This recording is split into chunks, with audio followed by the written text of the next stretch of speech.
Magandang araw sa inyo mga kadiskarte. Ayan po ang aking vlog ngayon araw na to. Maraming salamat po sa mga supportive natin dyan at gumagawa kami ng use oil kalan dahil napakamahal ng gasol ngayon.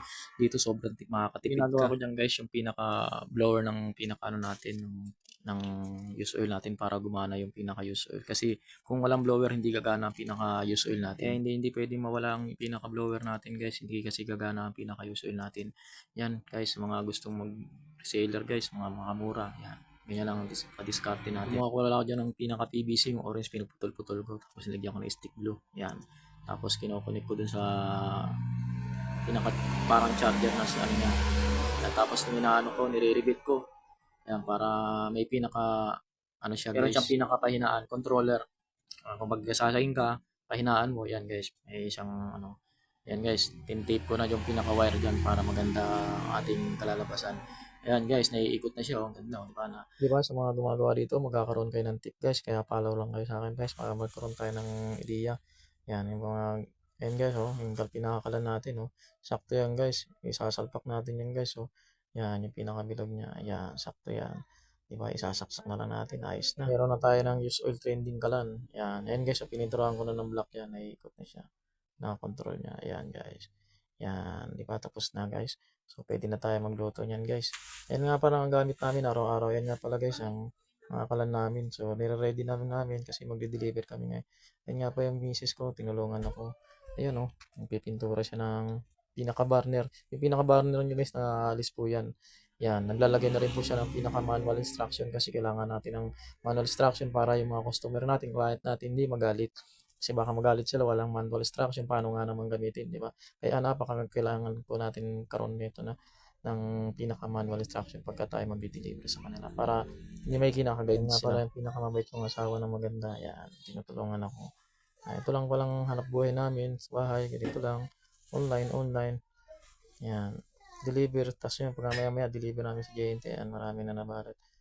Balutin na po niya isa-isa hanggang sa matapos. Kaya ako sa inyo mga kadiskarte, kung gusto nyo magtipid nito, dito na kayo. Sobrang tipid talaga, maniwala kayo sa hindi, napakatipid talaga.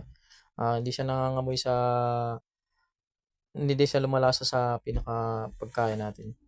At yung pinakaamoy niya, pag running siya, wala din siya umaamoy pag running siya. Yan, napakagandang gamitin niya. Sobrang tipid kayo kung may mga karinderya, mga food cart yan, restaurant yan, meron kang use oil na patapon na mantika, yan, patapon na mantika na ano, pinaggamitan. Kaya mayroon kang motor, marami kang ipon ng change oil. Sulit na sulit dito yung pera mo. Kaya kung maghihiya pwede ka rin magbenta guys. Gusto mo. Ayan guys, magpipintura naman ang aking misis tangke. Kailangan kasi yan guys, yung pinaka-tangke natin ng lagayan ng pinaka-oil guys. Diyan na yung pinaka-valve niya. Buksan mo lang ng konti, patak-patak, makakaluto na tayo guys. Ayan.